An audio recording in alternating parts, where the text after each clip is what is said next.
It's me again, your Lakwatsarang Signet, and welcome to another mini vlog.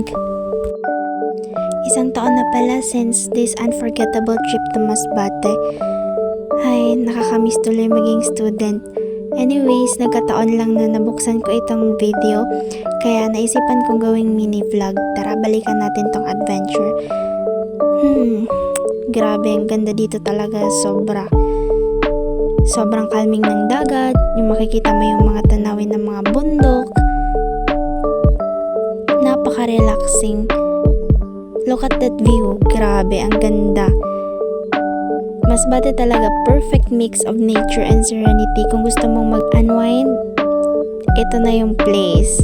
Highly recommended. Okay, fast forward tayo. Eto na, sinubukan ko yung zipline since libre naman to ng may-ari sa amin ng mga students. OMG, nakakakaba pero sobrang worth it. Ang saya ng feeling habang lumilipad sa ere tapos surrounded ka ng napakagandang tanawin. Literal talaga siya na breathtaking, both dahil sa view and kaba. Super dami ng memories na bumalik habang pinapanood ko to. It's a reminder na minsan kailangan lang natin i-enjoy ang moment at i-appreciate ang simpleng buhay tulad ng nature, good vibes, and adventure. Masbate, you'll always have a special place here in my heart.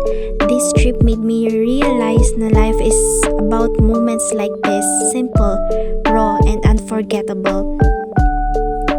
Till next time guys, salamat sa pagsama at pagbalik tanaw dito sa Masbate. See you on my next vlog. God bless.